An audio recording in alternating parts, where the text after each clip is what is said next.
Based on a YouTube comment from our Final Fantasy V Jobs video, let's actually answer the question of what the worst party for Final Fantasy V is. I'm going to be using the default 4-job Fiesta rules, meaning 4 different jobs, 1 job from each crystal, and all of your current jobs have to be represented at least once. Without these rules, the worst party is just 4 berserkers, and that's not very interesting. And even though we're taking 1 job from each crystal, I actually don't think that matters. First off, Freelancer and Mime are banned. Freelancer's ability to equip any weapon, and Mime's ability to equip mage weapons and armor, along with being able to use skills for free with Mimic, by themselves make them better than most jobs in this game. And that's not even getting into the skill inheritance or stat inheritance. For the Wind Crystal, it's the Thief. The Thief isn't really a combat class that you take into bosses. You mostly just take its steal ability in case a boss has something valuable. It has very poor stats aside from its best in the game agility stat. Steal isn't really going to be very practical for bosses because our weapon selection is going to be very slim. And its weapons, while decent, are mitigated by the fact that the Thief has 1 strength to use it with. While the Blue Mage starts bad in the early game, with only access to weak spells like Arrow, Flash, or Vampire, by the end of the game, if you're willing to put in the work, the Blue Mage is a walking death machine with some of the best support skills in the game. Even though you need a Beastmaster to get most of the Blue Mage's amazing spells, you could still get some great magic without it, like Eroga, the level magic, Dark Spark, and Vampire, even though it's not very strong, is always a full heal in the GBA version, which is the version I'll be playing. So while it won't have every incredible spell, it would still have a lot of really good ones. Obviously, the Water Crystal job is Berserker. Berserker is this game's only real bad job. Axes and hammers are a very bad weapon type. They miss a lot. Their damage is all over the place because they have a 50 to 150% damage rate, even though they do ignore most of an enemy's defense. Sometimes they can attack enemies in the back row, so they only do half damage. That can be mitigated by a couple of weapons, but it's going to be an issue for 99% of the game. And if an enemy has a counterattack gimmick, such as Sandworm or Twintania, then you're going to be eating a lot of counters that you might not be equipped to handle, unless you go into the fight with a Berserker dead. While the Red Mage is probably a contributor to a worst class run because it falls off heavily by the end of the game, magic is so overpowered in this game that dual cast is even powerful on Red Mage. Plus, the Red Mage's weapon selection is actually good.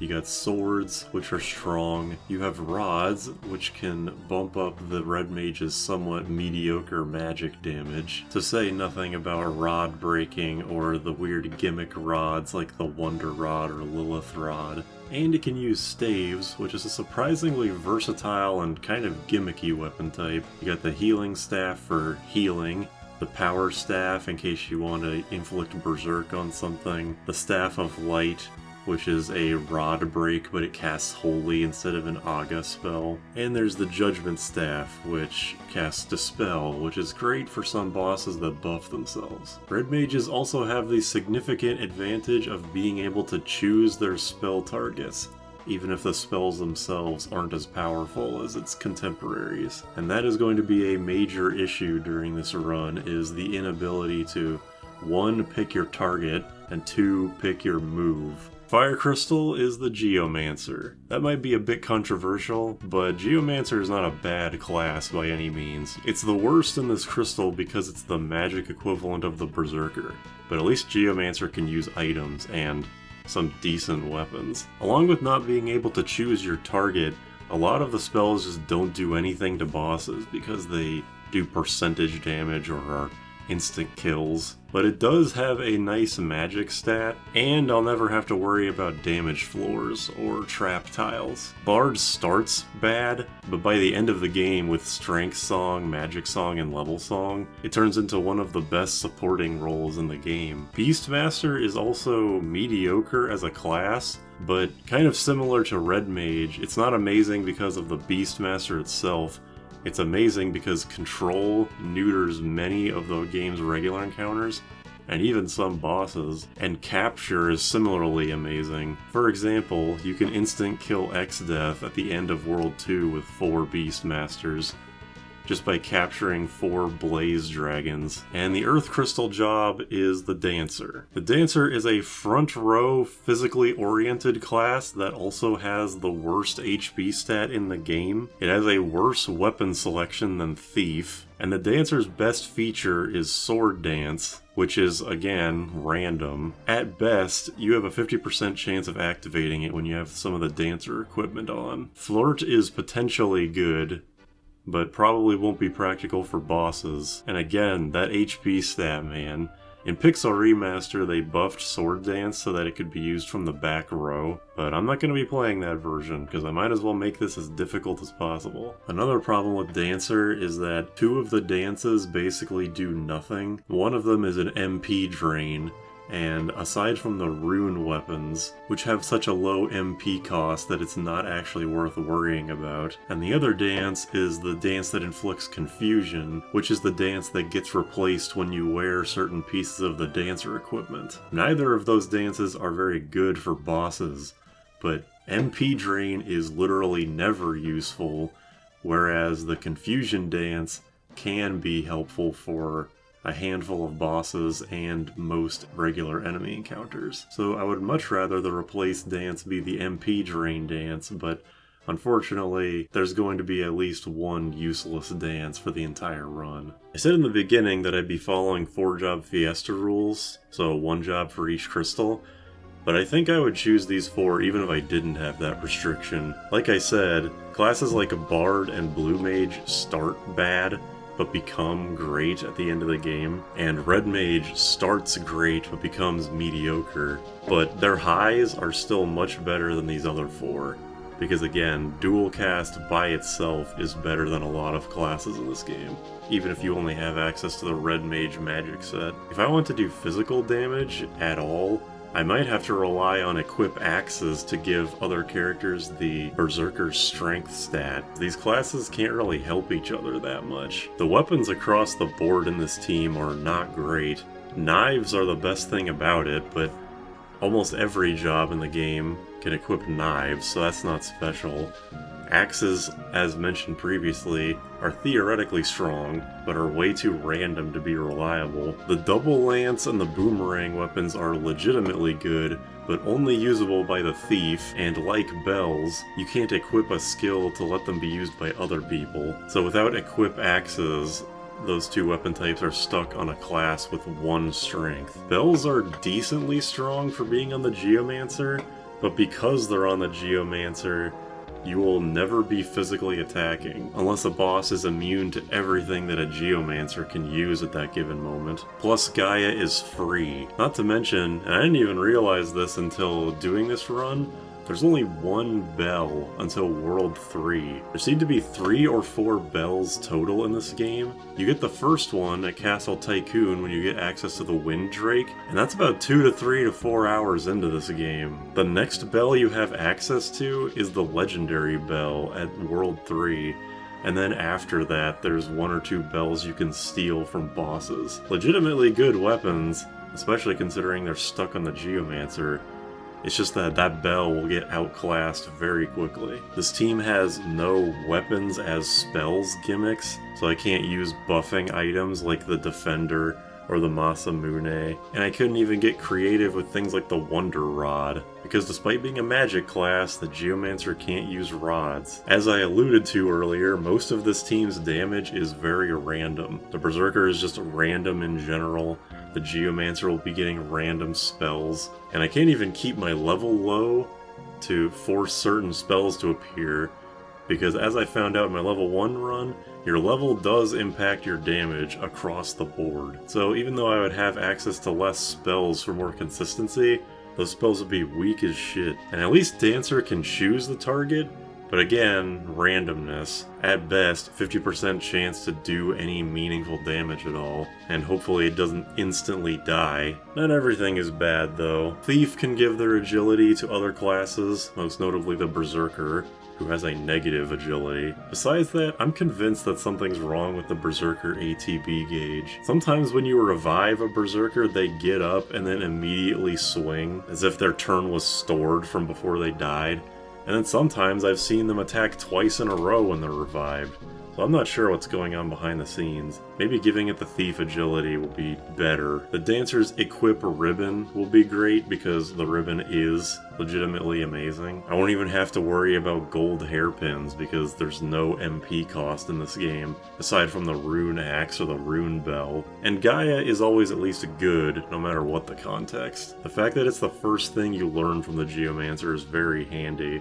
Just put it on for a few battles and then every character has access to free magic. One last point before we start. I'm not going to be recording every single boss just because there's a lot of non-bosses that aren't worth talking about, like Gilgamesh 1, Tyrannosaur, or Rama, but I think I got every single important fight. Alright, let's finally get into the bosses. Did you know you can't get more knives until the ship graveyard, where the skeletons drop them? Because I didn't. I did not know that you were stuck with the 2 knives that come with Ferris and Lena until after the first real boss. So unfortunately for this party, 2 of the characters have to go with their fists, which are very bad. Not that this fight is difficult at all. This boss is not meant to be difficult whatsoever, so even with half of my party being unarmed, it's still just a matter of hitting them and then using a potion if they get too low health or if I get hit with Tail Screw or something.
I overleveled just a little bit trying to get a full set of knives from the skeletons, but this fight is still the same as it ever was.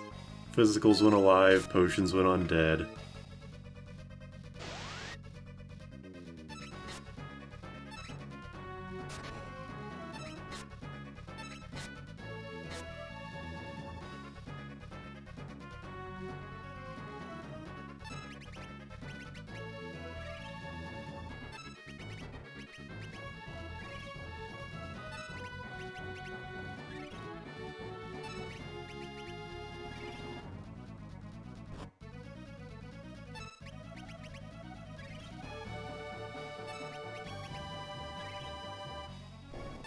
Because I'm still slightly overleveled from the ship graveyard, I probably could have avoided Forza if I timed my attacks a bit better, but I was pretty confident in my ability to just mash the attack button to win after a certain point in this fight.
I did have to grind on the enemies a little bit here, because Garula's damage output on 4 under-armored characters is actually pretty significant, especially when he attacks twice. But I was able to get mithril knives from the enemies in this place, so my damage output is noticeably better.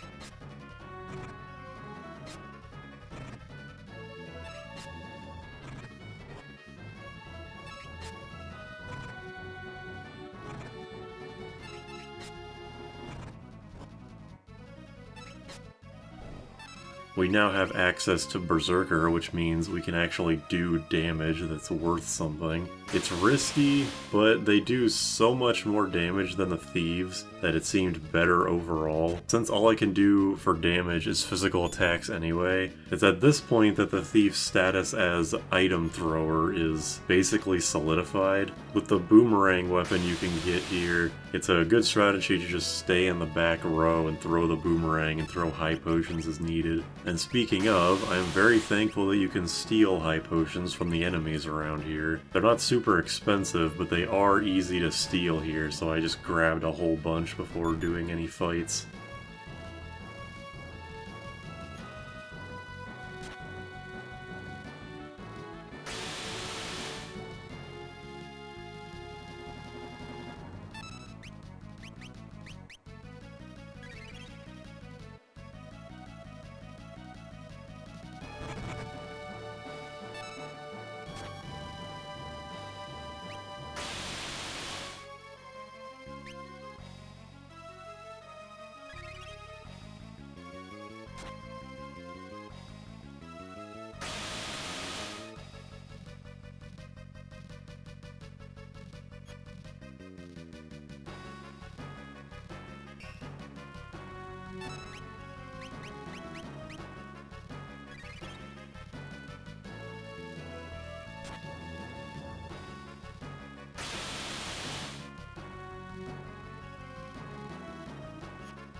I've still got a big stockpile of high potions to throw around. Unfortunately, even though we have the Geomancer, she can't actually do anything because it seems that the only Gaia outcome I can get right now is a fire one. And while that's great against Byblos, it's not very against Ifrit. So this fight is just mashing the attack button, throwing out more high potions like Liquid Flame.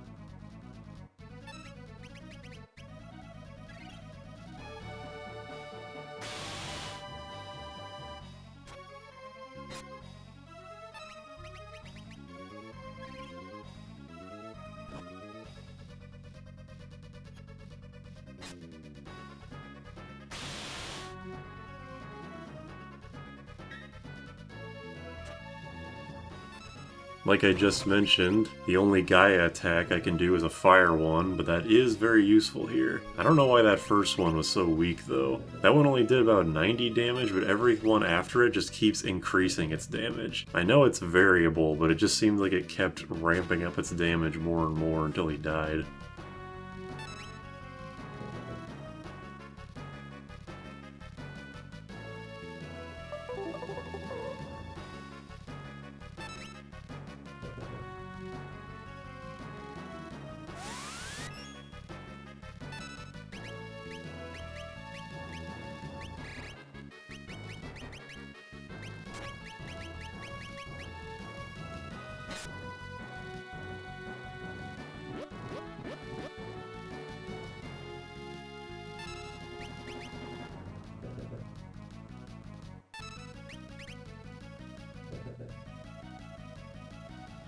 I was definitely worried coming into the Sandworm fight because I knew I would have to forego all of my gimmicks. The Berserker would have to come in dead so I'm not getting hit with endless gravities, and likewise for the Geomancer, Gaia just hits random stuff constantly. So all I can really do is just throw out basic attacks to deplete all of his health. It's not difficult, because most of the Sandworm's damage banks on you whiffing attacks and getting hit with gravity, but it did take a long time. If his most dangerous attack is a full party 60 damage attack that does sap, then I'm okay with that.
I really don't want to know how we're getting all this water up here on this airship, but I'm just not going to ask. This fight is basically identical to the Karlabos fight at the beginning, where the only thing I really have to worry about is the tail screw attack.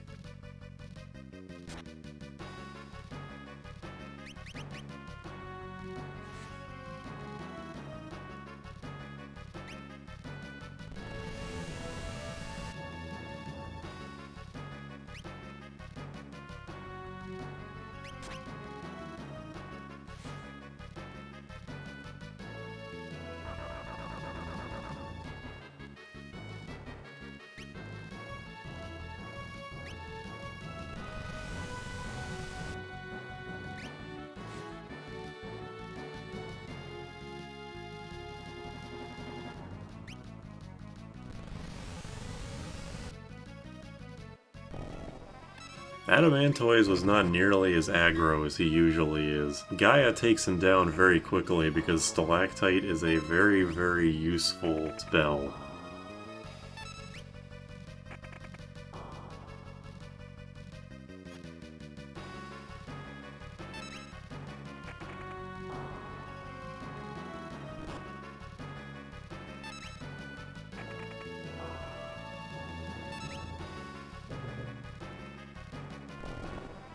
This fight was very tedious because Gaia is unreliable. Wind Slash is a great move, but the Soul Cannon is immune to wind for some reason, so kind of like the Sandworm, I just have to rely on physicals. But not only am I relying on physicals, I also have to rely on the Berserkers hitting the launchers instead. The launchers are why this fight is so annoying, because they inflict uld. This fight took several retries because I just had to hope that either one or none of my Berserkers get ulded. If both of them get ulded, then there's no way I'll be able to outdamage his big laser move.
In this fight, we get to see Archeoaevis' first form wind weakness. The Berserkers are kind of tearing stuff up in this run, I gotta admit, but maybe they only seem impressive because the other two classes are so bad at actually doing consistent damage.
In what is probably the best use of steel in this playthrough, at least against bosses, many restarts went into stealing that Gaia Hammer, and it's 2 worlds before you're supposed to get it too. Not only does Gaia Hammer have the earthquake thing, but for some reason it can be used in the back row with no penalty at all, not even to the regular hit.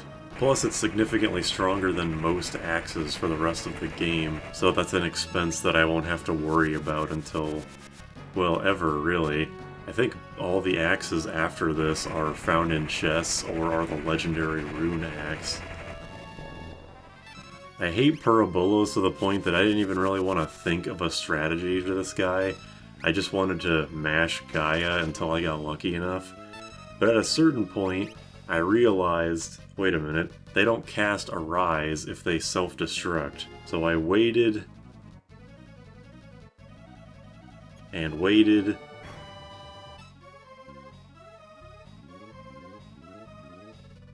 and waited,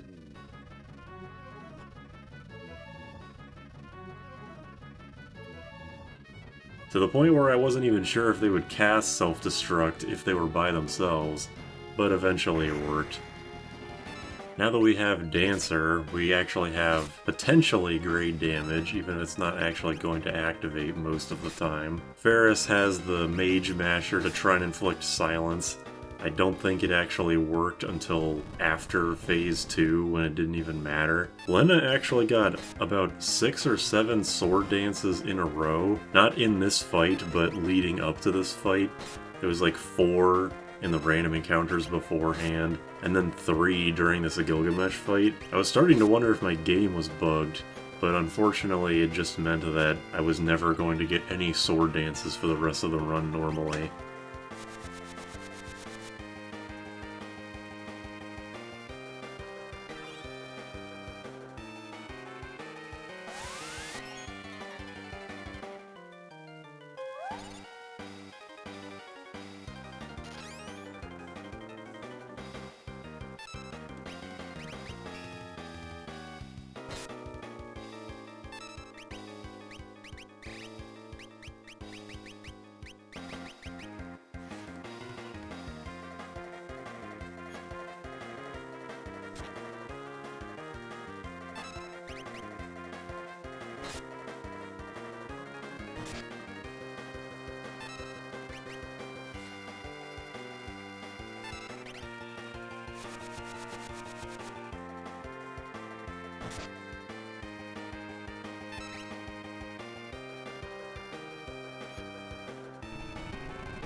I've been skipping the fights that can be instant wiped with the Death Scythe just for time's sake, but I'm showing this one just because I think it's funny at how fast I was able to get it.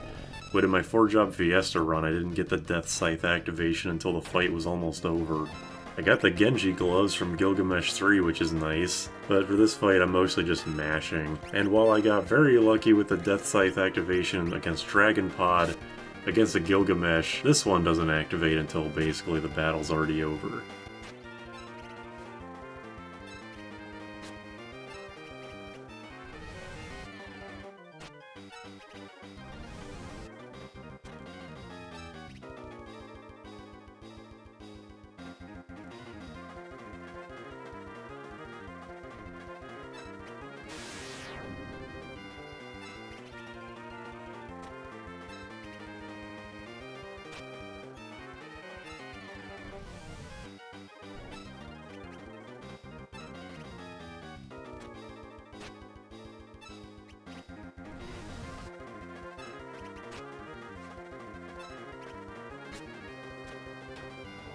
I think this is the first time I've ever had to fight Atomos legitimately, but my strategy mostly just comes down to I hope he doesn't comet a guy that I care about. It's at this point that I'm really banking on Sword Dance activations, but unfortunately Galoof was committed to not doing anything for most of this fight, so it just makes the fight take even longer, and begins my frustration with the class in general.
While Catoblepas can do regular attacks that aren't instant petrify, this fight is mostly free because Galoof's ribbon makes him immune to petrify. So, like bosses before and after this one, it's just fishing for sword dances until he dies.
Bartz has been a berserker for so long that he actually mastered the job and got equip axes. So we have half the party trying to fish for the instant kills, and the other half trying to steal elixirs. I don't know when I'm going to be able to talk about this, but a lot of this run was spent trying to get the rare steals. And the rare steals are, first of all, you have to succeed in the 40 or 80% chance to steal at all. And then, the rare steal is always about a 6% chance of happening. And in usual video game fashion, I was never able to very easily get the rare steals when I wanted something.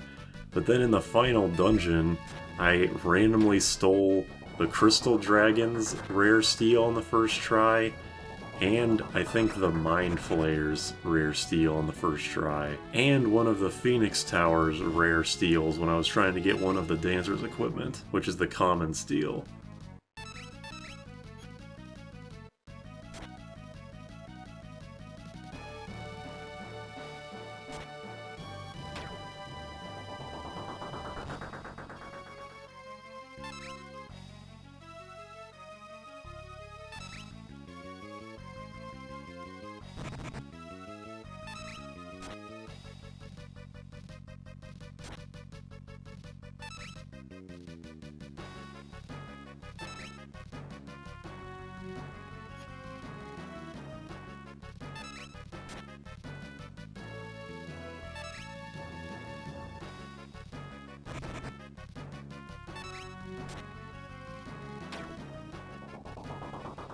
Lena's rocking the air knife instead of the earth hammer, because he's immune to earthquake. While the earth hammer would have done more damage as a physical attack, I wasn't exactly confident in my luck that I wouldn't activate earthquake constantly. So this is just more consistent. She's also got the Aegis shield to dodge his constant magic if that ever became an issue, and the Dancer's ribbon dodges his instant death stuff if it got to that point. I was trying to cheese with the Death Scythe instant kill when he went into healing mode, but he was so frail during healing mode that it ended up not being necessary.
Buckle in, because the Exdeath fight is really long.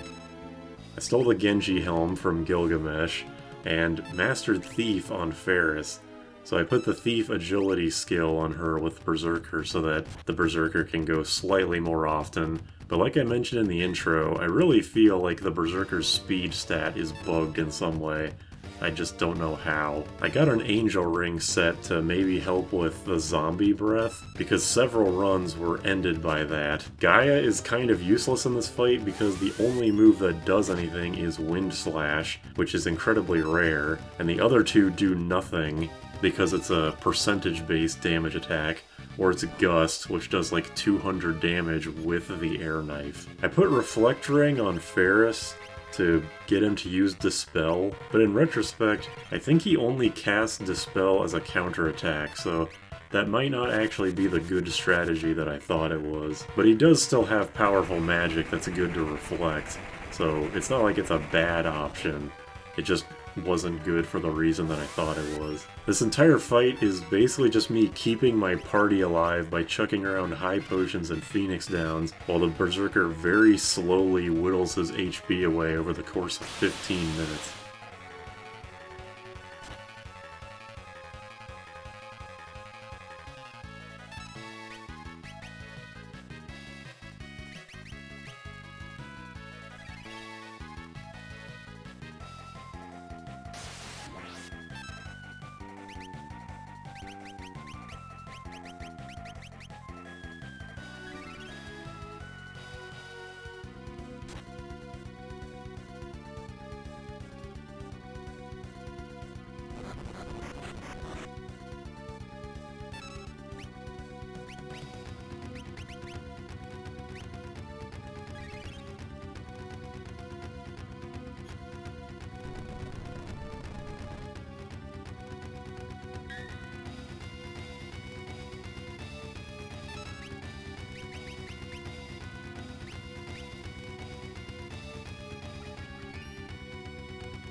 Melusine is really boring because she's mostly harmless when you have a Reflect Ring set. This fight was also where I was starting to feel very resentful towards the Dancer. It's obviously not worse than Berserker, but considering how often the Dancer just refuses to ever do Swords Dance, which is my real source of damage to end fights like 10 times faster, I just ended up hating the class altogether. I probably should have just gone full basic attack since this fight is very hard to lose with 2 Reflect Rings and an Ice Shield, but that would have been even more boring.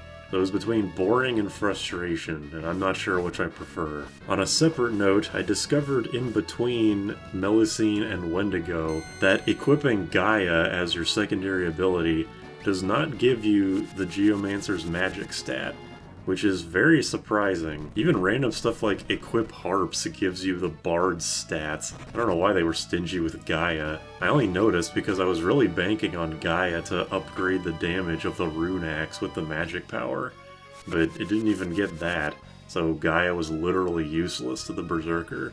Very disappointing.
Wendigo is still not an interesting boss at all. Kind of like the Sandworm, he's only deadly if you decide to do a full party magic spell in which all 4 of them cast a blaze on your entire party and kill you. We do finally have the chicken knife at least, which is going to be the main damage dealer for the rest of the game. Along with rapid fire, it seems that Dance also cannot activate the chicken knife's flee command. Farming the chicken knife was very easy with the thief though. That is a legitimate upside to the thief for this run, was that it made the run much less annoying than it could have been. You can't get back attacked, and you get guaranteed fleas. Plus the thief always goes first because it has the best agility. So farming the chicken knife was incredibly easy. It was already maxed by the time I got to it.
So Minotaur is not a very difficult fight, with 3 characters beating on him at once. I do think it's novel that this setup actually had to be 3 on the physical side and 1 on the magic side, but Minotaur isn't the interesting part of Fork Tower.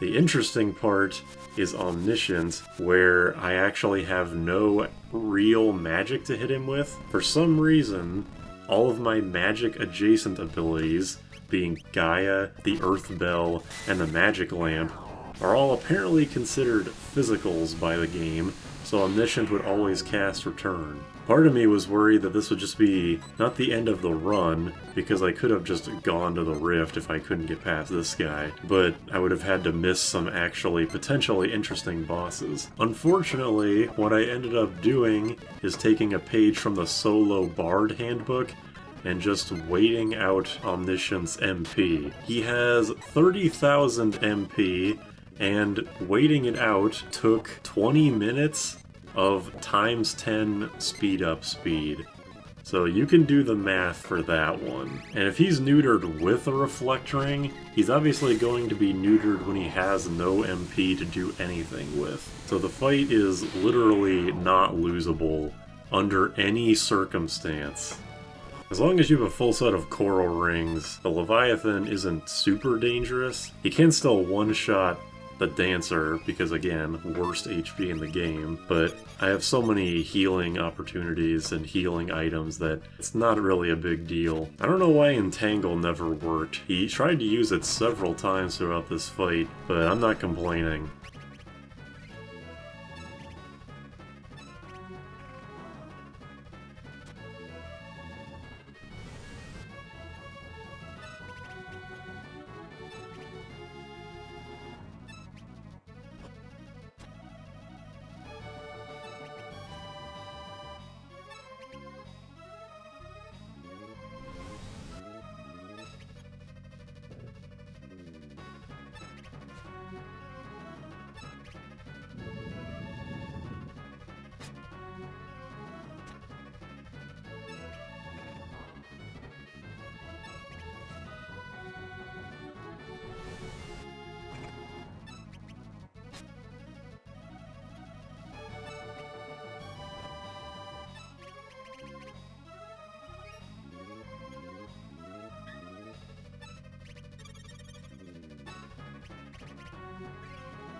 In between Leviathan and Bahamut, I finally decided to go steal the rainbow dress from the Phoenix Tower. I could have done that much earlier, but I didn't really think about it until just now. You'd think that the 1/2 instead of 1/4 chance of doing Sword Dance would be a significant improvement, and while it is notable, you will see for yourself that there are still many opportunities where that 1/2 chance feels like 1/10 or worse. What I don't understand about the dancer equipment is why it's all backloaded into the final dungeon. You get ribbons literally throughout the entire game, and you can even get Lamia's tiara pretty early, which is a dancer equipment that improves sword dance, but I prefer the ribbon for the stats and the debuff immunity. But why is it all in the final dungeon?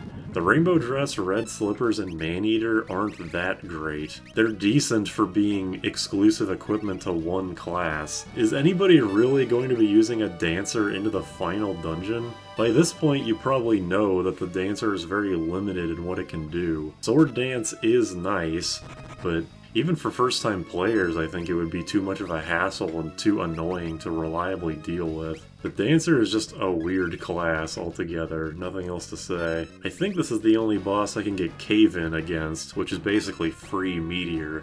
So I like to see that while I can do it, even if it's only, again, for one boss. I also want to take a moment to mention, the Dancer's HP stat is so bad that even at level 35 with Bart, who has the second highest stamina of the 5 playable characters, he doesn't even have 1000 health yet. Front row job, by the way.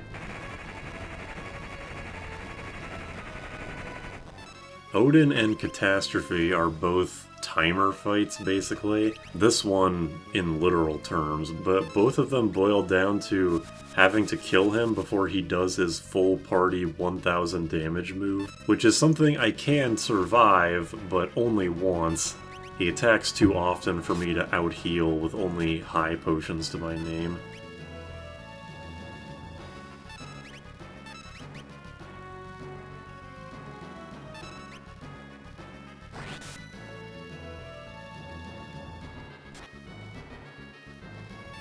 Unlike Exdeath, I do think that Reflect Ring makes her waste turns buffing herself. I'm pretty sure that her self-buffs are not a counterattack like Exdeath. The Thief has the Mage Masher to occasionally debilitate her, but it doesn't last for super long because Boss's Heavy Flag status shortens temporary debuffs, along with all the other things that it does.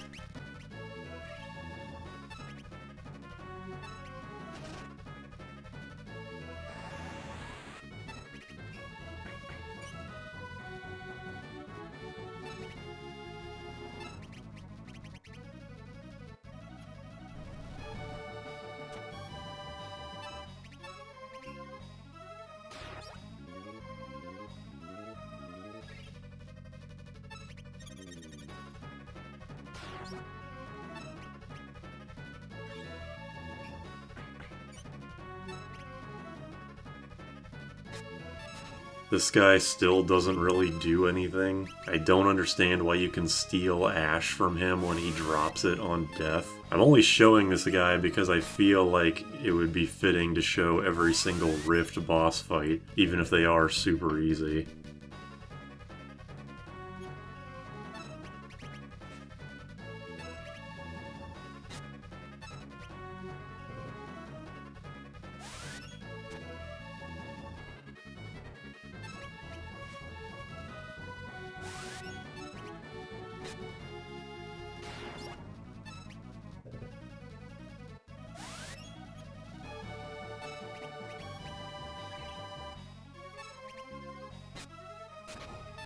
Like I mentioned during Odin, this guy is a race against the clock to make sure he doesn't do Earthshaker twice. I could barely survive one of them. Out-healing it just isn't an option, so I just have to really pray for 2 sword dances in a row, or at least 2 sword dances close enough to each other.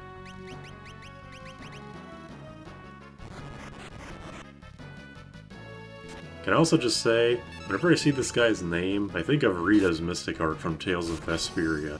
O power that lies at the root of all creation, O memory inscribed in ages past, hear my call and arise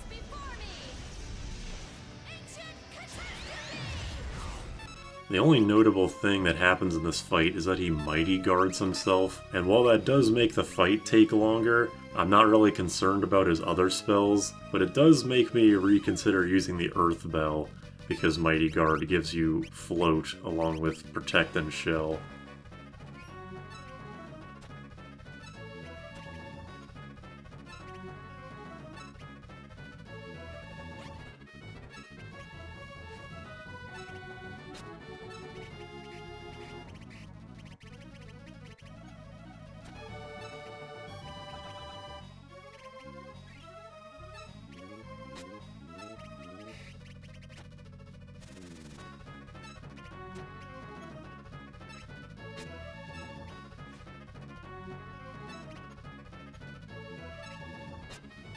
Most of my party has had Equip Ribbons on for a while, except Berserker, who has the Thief Agility skill. I'm okay with sacrificing one Thief turn to cure the Toad because, again, just fishing for sword dances. But the Berserker is still doing good damage with the Rune Axe, even if I don't have the Geomancer's magic stat.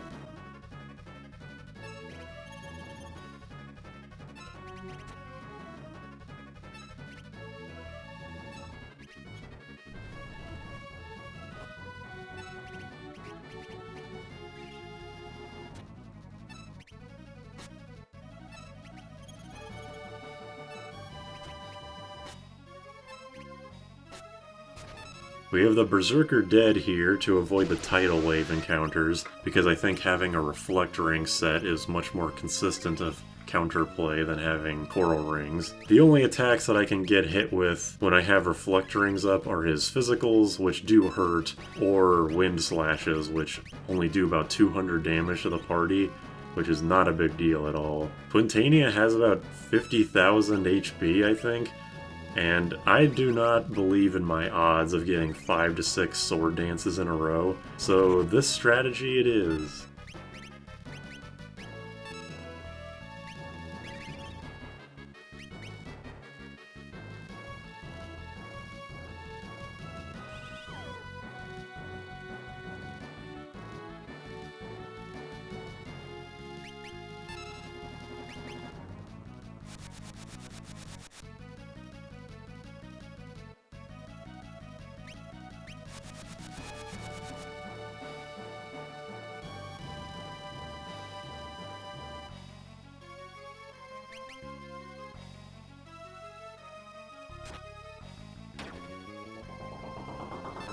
I was so thankful that this fight was a first try. I got thankfully lucky with sword dances on the barriers, so I didn't get nuked nearly as hard as I could have been. The back row barriers actually being in the back row is pretty annoying, especially considering they have Reflect, so it's not even like you can reliably use magic to negate the row thing entirely. Overall, this fight's stupid. And we got the last two pieces of Genji equipment from the two Gilgamesh encounters down here. Once we get to the second phase, it's mostly a repeat of the Exdeath fight where I'm just trying to keep my party alive with high potions of Phoenix Downs while the Berserker very slowly chips away.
Since I have no self-buffing capabilities, I don't really have anything to say for the first phase of the final boss. I did have to grind to the low 40s to get adequate HP, because I knew that Almagest was going to be the ultimate killer of this run. Thankfully, I leveled up just enough that everyone except for the dancer can barely survive Almagest. I probably would have had to level up like 3 more times to make the dancer survive it, but it already takes so long to level up at this point that I was getting impatient.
So many runs of Neo Exdeath ended because the dancer just would not sword dance the Almagest section.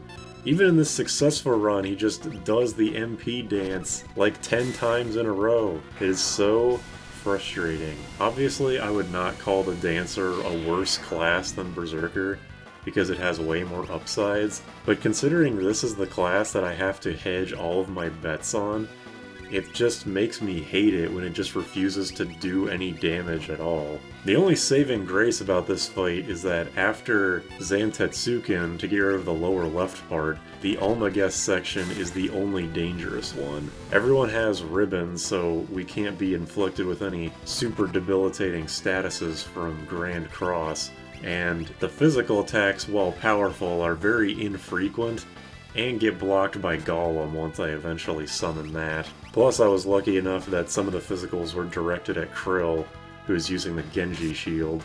I'm also incredibly thankful that Gaia seems to be guaranteed to get Wind Slash. It's not the best Gaia spell by any means, but it can be boosted by the Air Knife to do about 1500 damage, and it hits every single part of Exdeath. So it's a consistent damage source that has been sorely lacking from this class ever since the beginning. It also means I don't have to gamble with the Earth Bell. I'm also very thankful that I stocked up on so many elixirs stolen from the Crystal Dragons. This is a bit of a side note, but it's always been strange to me that this game treats elixirs like they're no big deal. You've probably played a video game before, or an RPG, and elixirs are like the holy grail of RPG items, where you never want to use them because what if you need them for a future encounter? But this game just hands them out like candy.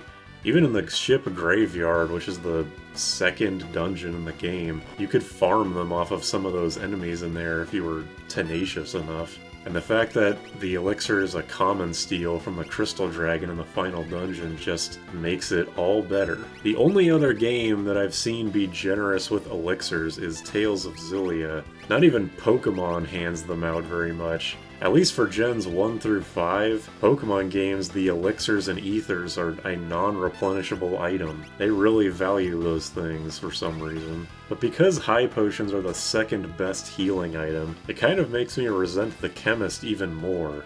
Because I'm pretty sure the chemist is the reason why they omitted the X potion coming into this game from Final Fantasy IV. They either want you to combine 2 high potions to heal for 1000, or they want you to use the chemist's passive ability, where healing items just heal for double anyway. Anyway, this fight goes on for a bit, so I'll see you at the end.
My conclusion to this run: it wasn't really hard, it wasn't super difficult, and it wasn't even that tedious, but it was really boring and really irritating. A majority of fights, boss or otherwise, play out more or less the same from each other. The Berserker's just gonna do its Berserker thing no matter what. And once I get Dancer, that's just a more controlled version of Berserker, except the damage is more all over the place because Sword Dance is not guaranteed. Ironically, I think that Berserker ended up being my favorite party member because at least it was doing damage the whole time. The Thief I never expected to be anything other than an item thrower. Geomancer spent way too many boss fights just doing nothing at all. Either attempting spells that don't do anything to heavy flagged enemies, like percentage-based magic or instant kill magic, or even spells that bosses are immune to, and having to rely on the Dancer for the majority of my damage was just frustrating. Fights lived and died based purely on the 1/4 or 1/2 chance that he decides to do Sword Dance. Even though Berserker's damage is incredibly variable, at least he was doing damage. And I didn't even get particularly unlucky with tons of misses or low damage rolls with the axes. Like I said, I don't think the Dancer is the worst class in the game by any margin, but after doing this run, I do like it significantly less. Overall, I just wouldn't recommend a run like this to anybody. It's just not fun. Unless the high of hitting a 9999 chicken knife sword dance is really that enticing to you. For that reason, I'm also not going to be bothering with the bonus bosses or bonus dungeon. But if someone can make it work without having to grind to level 80, I would like to see it. But I'm also not going to bother because I am burnt out on this game. Still a great game, but I just don't want to look at it right now. I hope you've enjoyed the constant stream of Final Fantasy V content. Not that I'm gonna stop making content about this game, but I think by the time I've uploaded this, Pokemon Yellow will have already started or completed. So I hope that whatever I decide to do next, you enjoy that just as much. See ya.